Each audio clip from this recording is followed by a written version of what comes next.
大キングです。本日も動画を見ていただきありがとうございます。今回 iPhone 12が4モデル発表とですね、12と12 Pro がですね、発売ということで、iPhone ね、モデルごとにどういった方が買うべきかどうか、買い方ガイドっていう形でですね、お話ししたいと思います。今回その4モデルね、あるっていうことですね、どれを買うかね、ちょっと難しい点もあります。特にやっぱ SE2 とかね、一番安くね、購入できたりしますし、どの iPhone がですね、どういった方におすすめなのか、買うべきなのかっていうのをモデル別にですね、解説したいと思います。なので、どの iPhone を買うかどうかの手助けになればいいかと思います。その前にですね、iPhone 12の購入時にですね、間違いがちというか、損しがちなポイントを8つにまとめましたので、そちらをね、ご紹介したいと思います。間違いっていうのをね、知った上で iPhone 12購入ですね、iPhone 購入の参考にね、こちらなるかと思います。こちらのチャンネルではですね、Apple 製品をはじめとしたリーク情報の分かりやすい解説だったりですね、ガジェットレビュー動画っていうのを定期的にアップしてますので、僕も含めて皆さんと一緒に IT リテラシーを高めていければと思っておりますので、チャンネル登録していただいてですね、最新情報を受け取っていただければと思います。損しやすいポイント1つ目はですね、iPhone 12 mini のバッテリーサイズ、こちらを気にしないことですね。とにかくやっぱ小さいということですね、注目されている12 mini なんですけども、本当に小型でですね、例えば2014年発売の、iPhone 6とか 6S よりも、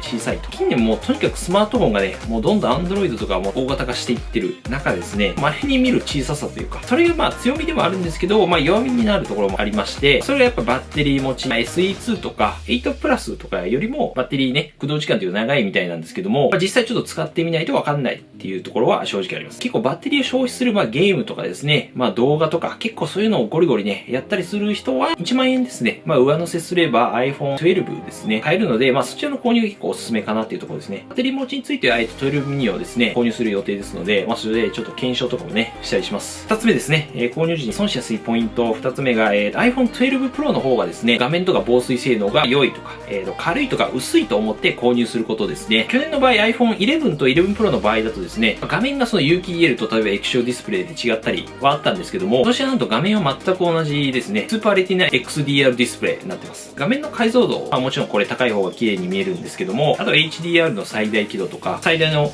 明るさのことなんですけども、これとかも全く一緒。12 mini に関してはもう画面が小さい分ですね、密度が高いので、PPI とかね、ピクセルパーインチとか言ったりするんですけども、こちらもね、476かね。なので、綺麗にね、12 mini の方が綺麗に見えると思います。唯一ね、その画面でね、12と12 Pro で違う点がですね、最大輝度っていうのが少し低めになってます。画面のいわゆるその最大の明るさのことですね。例えば太陽のね、下とかで比べてみない限り、正直わかんないと思いますね。防水性能に関しても、12と12 Pro、全く同じですね。去年の場合だと11と11 Pro で防水性能に、違いはあったんですけども、今年は全く同じ。薄さに関してもですね、12と12 Pro、今年全く同じですね。サイズ感も全く一緒。同じ、7.4mm ですね、薄さは。11の場合だと、去年、8.3mm で、11 Pro が 8.1mm だったので、結構ね、厚いなっていう感じですね。今年かなり薄くなってます。あと、重さに関してもですね、12の方がですね、12 Pro よりも軽くなってます。全く同じ大きさですので、サイズは。やっぱ軽さを求めるなら、12がね、いいんじゃないかと思います。3つ目、損しやすいポイントですね。iPhone 12 Pro のカメラがですね、一番いいと思って購入することですね。去年の場合、11 Pro と11 Pro Max の違いっていうのは、もう正直画面サイズしかなかったんですけども、今年のね、12 Pro、12 Pro Max はカメラ性能がね、大きく違います。例えばメインのカメラのセンサーがですね、47% 大きくなったり、暗所性能ですね。暗闇での、撮影とかの性能も 87% アップってことで、これはもうかなり大きく変わっていると思います。新機能としてはセンサーシフト式っていうですね、デジタル一眼レフとかで使われる手法らしいんですけども、新しいその光学式のいわゆる手ブレ補正のシステムですね。それも12 Pro Max のみの搭載になっています。当点距離ですね。もう 52mm から 65mm になっているので、これ何がいいかというと、よりの撮影とかがね、結構綺麗に撮れるっていうところですね。もちろんその画面も大きくなりますが、6.7 インチですかね。大きくなるんですけども、12 Pro に11000円ね、載せれば購入できるね、その一番ベストなカメラ性能を使えるので、やっぱカメラとか、動画撮影とかですね、こだわる方はもう Pro Max にすべきかと思います。4つ目ですね、iPhone 12、12 mini を 64GB で購入すること。iPhone 12ね、もちろん一番安いモデルっていうのは、64GB になってるんですけども、なんとこれわずか5000円の差でですね、倍の 128GB にアップグレードできますので、ここはやっぱり 128GB ね、購入するのがベストかなと。コスパがいいと思いますので、本当特に写真とかね、動画をよく撮る方は 128GB、絶対いいと思います。僕自身もiPhone 11をですね、64GB で、1年ほど使ったりしてるんですけども、結構ね、容量的にギリギリですね。ギリギリで使ってるので、12 mini とかもね、同様に 128GB で、購入することを、お勧めします。と5000円ね、倍になりますので。それで、5つ目ですね。iPhone 11 Pro を今安くなったので購入すること。こちらはお勧めしません。iPhone 12がね、登場したってことで、もちろん11 Pro がね、安くなってる。で、8万円とか9万円ぐらいですかね。中古とかそこら辺。仮にそれが新品だったとしても、11 Pro を買うのはちょっとやめた方がいいかな。どうしてかっていうと、11 Pro ね、今もう買うんだったらですね、正直 100% 12買うべきかなっていう。機能的にはもう有機 EL ディスプレイとかも一緒ですし、カメラ性能に関してはもう12の方が上になってますし、あと5G 対応とかね、5G はまだちょっと使えないじゃんって思うかもしれないですけど、LTE に関してもね、通信面でも 2GBps かね、そちらまで対応してるので、12の方がいいです。単純にもう薄くて軽いと、あとフラットなその新しいね、デザインになってますので、数年はね、結構最前線で使えるのかなと思います。もちろんその望遠レンズがね、ないとか、微妙なその違いはあるんですけども、ただどう考えても今、11 Pro 買うよりも、同じ値段で iPhone 12買えるので、そちらをね、強くお勧めします。6つ目ですね、メモリの違いをね、知らずに購入することっていうことですね。iPhone 12 mini の方はですね、メモリが 4GB、12 Pro は 6GB になってますね。メモリっていうものは、パソコンとかもね、同様なんですけども、作業台の広さでね、よく例えられたりします。メモリがなんで大きい方がですね、数字大きい方が作業台がいわゆる広いってことなので、同時にいろんな作業をですね、効率的にできるということになります。スマートフォンの場合とかですね、例えば結構重めのゲームアプリとか、そういったものでね、結構影響を受けやすいというか、iPhone 11使ってるんですが、こちらで 4GB ですね。たまにやっぱりアプリのその強制終了とか、たまにやっぱそのカクついたりするってことはあんまりないですけど、たまにやっぱあったりするんで、メモリ容量の違いっていうのをね、購入前に知っといて、損はないかなっていうところですね。間違いがち、損しやすいポイント7つ目がですね、Apple のですね、純正の 20W のチャージャーを購入することです。今年ですね、2020年から今まで入ってたですね、5W のこうちっちゃい充電器、イヤーポッツっていうのは、イヤホンが付属してたと思うんですけども、あれが付属しなくなりました。っているのは、USB Type-C とライトニングケーブル。C ライトニングなんで、今までね、例えば Type-A なんですね、今までの 5W のやつ。っていうのは、使えないってことなんですよね。今までのやつで充電すればいいじゃんって思う方もいるかもしれないんですけども、Type-C に挿して充電した方がもう倍違いっていうかね、3倍ぐらい早いんじゃないかな。倍以上は、充電が早いんで、正直Type-C が超絶おすすめです。なんですが、ただ Apple 純正のね、20W の充電器っていうね、Type-C のやつあるんですけど、これ値段高くてね、でかいので、買うのやめてください、これ。はい。例えばですね、おすすめとしては、例えばそのアンカーさんのパワーポートの3ナノってやつ。これ純正品と同じ性能ですね。20W で、安くてかつね、小さい小型ですね。大体多分今までの 5W のね、充電器と同じサイズなので、値段が安くて小型になるともう正直ね、純正品買う理由がないですよね。いろいろちょっと探してみたんですけど、あとおすすめですね、オーキーさんかね。オーキーっていうものね。あと急速充電器。ちっちゃいもんは18W になるんですけども、アンカーさんよりね、ちょっと大きくはなるんですけども、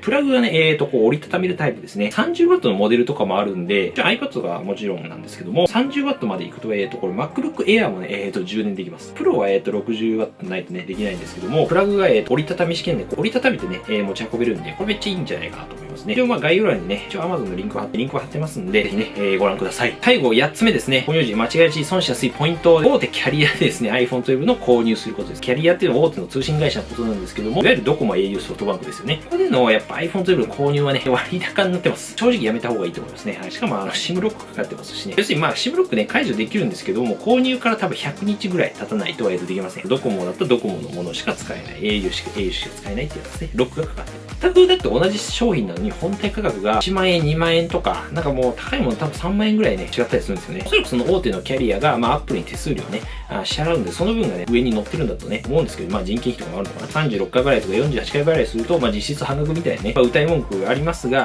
この言い方は正直ね、ちょっと悪意を感じる。最後、ドコモとかは、返却したら一応支払いの免除とかあるんですけども、正直その iPhone 本体売った方が高いんで、なんかもうソフトバンクがね、するサポート、これがなんかね、24回払い後だったと思うんですけども、その後端末をなんと返却するわけですよ。自分が買ったやつですよ。なんで iPhone 12を買ってレンタルして2年間使ってるみたいな感じですよね。本体売れないんで、iPhone ってやっぱ高く売れるんで、やっぱ損する確率がもう非常に高いというか、もう確実に損しますね、これ。単純にやっぱ3、4年もね、その支払いに縛られるっていうのはね、どうなんだろうっていう、ありますし、あと、それに加えてやっぱ本体価格プラス、通信料もかかってくるわけなんで、毎月やっぱ1万円とかね、払ってる方いらっしゃると思うんですけども、もうリボ払いとかね、そういういう類のものとあんまり変わらないと思います。特にやっぱ iPhone は Android に比べてそのリセールバリューですね。さっき中古でもね、高く売れたりするので、Android とかでね、下取りしてくれると高かったりする場合はあるんですけども、僕の場合だと例えば毎年ね、とか2年おきに変えたりしてるんですけど、ケースつけてでも綺麗にね、使ってとかあるんですが、購入時のね、半額、安くても大体半額以上で売れますね。毎年変えてもですね、大体最新機種でね、3万円前後とかで買えるので、iPhone 錬金術ではないですけども、そのお金が増えるわけじゃないけど、最新機種を2、3万円とかで買えるので、格安SIM で運用して、僕は楽天モバイルですけども、そういうのは縛られてないので、自由度が高いので、結構おすすめというかね、安いしね、Apple Store でね、ちゃんとその本体購入ですね、してもらって、が一番安いので、そこが一番おすすめですね。でも、なんかその一括とかでいきなり買えないっていうね、方もいらっしゃると思うので、Apple ももちろん考えて、あと、オリコっていうところでね、提携してまして、分割払いがね、できるんですよ。しかもこれ24回払いまで手数料ゼロで買えたりするんですよ。これめちゃめちゃいいですよね。普通手数料結構めちゃめちゃ取られますから、分割払いにすると。それでやっぱ格安 SIM の運用ですね。都内近郊とかだとやっぱ楽天モバイル容量無制限とかなので、1年間無料とかあるんでおすすめですし、地方の方とかだとY モバイルとかね、もう非常に安定かと思います。買い方ガイドの方へね、入っていきたいと思います。まずはiPhone SE2 からですね。こちらやっぱり44,800円ね、税別ですけども、一番安いね、お求めやすい iPhone なんです。おすすめしたい方は主にパターン3つかなっていうところで、おすすめのパターン1つ目はですね、とにかくやっぱ使い勝手よく安く iPhone 使いたい方、こちらにおすすめです。安い価格帯からね、Android からの乗り換えとか非常に iPhone SE2 いいんじゃないでしょうか。2つ目がお子さん用ですね。お子さん用にやっぱ最初のスマートフォンとして小さくてね、やっぱ安いので、iPhone SE2 ね、非常にいいんじゃないかと思います。で、3つ目、割と結構昔の古いモデルからのね、乗り換えですね。例えば初代の iPhone SE とかですね、6とか、7とか、そこら辺ですよね。やっぱそんなスマートフォンにね、やっぱ強くないなみたいな方はですね、やっぱホームボタンあるその同じね、デザインが SE2 では使えたりするので、しかも安いと。中身としては新しいチップが入っているので、性能としてはね、もう十分なので、全然 SE2 でいいかなと思います。一応今ラインナップにあるですね、10R と11っていうのはあるんですけども、こっちは基本的におすすめはできません。10R はやっぱシンプルにね、3年前か。シンプルにもう古いので、安くて本当大画面がいいっていう人以外っていうのはですね、長く使うんであったらおすすめ正直できないです。で iPhone 11に関しては、11自体僕もね、今使ってるんで、全然非常にいいんですけども、正直でもそこまでお金出せるんであれば、一番に乗せてね、12ミニだったりですね、正直12買った方が長く使えてね、非常にコスパいいんじゃないかと思います。で、続いて12ミニですね。12ミニ、買うべき人。やっぱ新しいそのデザインとかですね、5G 対応とか、最新のカメラとかですね、新しいそのマグセーフとかちょっと使ってみたいとか、とにかくそういった新しい体験っていうのをとにかく安い価格で買いたいっていうね、iPhone 12。74,800円から、一番安いので、そういった方はやっぱ12ミニおすすめかと思います。もちろんあとやっぱその小さいスマートフォンね、やっぱ好きな方ですよね。この4とか5とかね、初代の iPhone SE みたいなそのサイズ感非常にめっちゃ良かったなみたいな好きな人、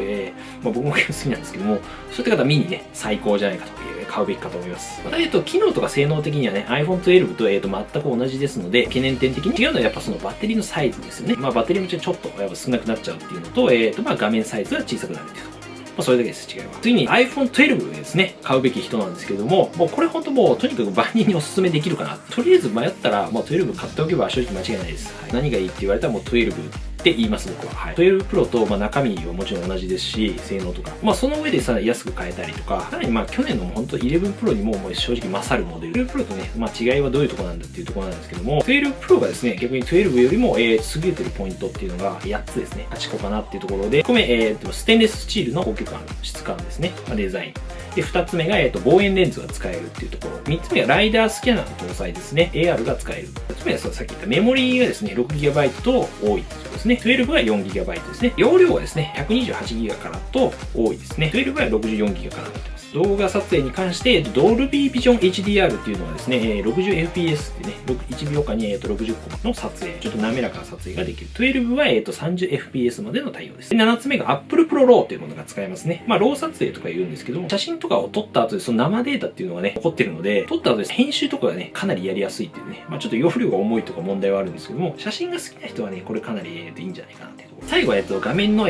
最大輝度ですね。お伝えしたと思うんですけど、最大の明るさがですね、800ニット、12の600ニットに対して明るいですね。太陽の元とかでね、見るときに違いがわかると思います。という感じですね。12 Pro が12よりも優れている点っていうのは今の8つです。ちょっと聞いていただいた感じで、スマートフォンとか一般に使ってる方だとピンとくるのは多分そのデザインの質感とか、容量ぐらいで、あとはその本当もうカメラ性能とかその細かいね、コマ数とかなので、正直ね、大体ピンとこないと思うんで、この辺にやっぱね、ピンとこないのであれば、12で十分ですね。続いてね、12 Pro をね、買うべき人なんですけども、その前にね、ちょっと12 Pro Max について買うべき人っていうのについて話したいと思います。ともうシンプルにやっぱその最高のカメラ性能ですよね。とか動画性能。もう欲しい方はもう Pro Max 一択かなっていう感じです。ただセンサーサイズね、大きくなってますし、センサーシフト式のですね、進化したその光学手ブレ補正。焦点距離が65mm になったので、ズーム撮影の性能もアップしている。カメラ以外にもですね、画面サイズっていうものが今までの、iPhone で一番大きいものになりますので、ゲームとかね、やっぱ動画体験っていうところでは一番いいかなっていうところ。あと本体サイズ一番大きいので、バッテリーサイズでも大きいので、バッテリー持ちも一番いいです。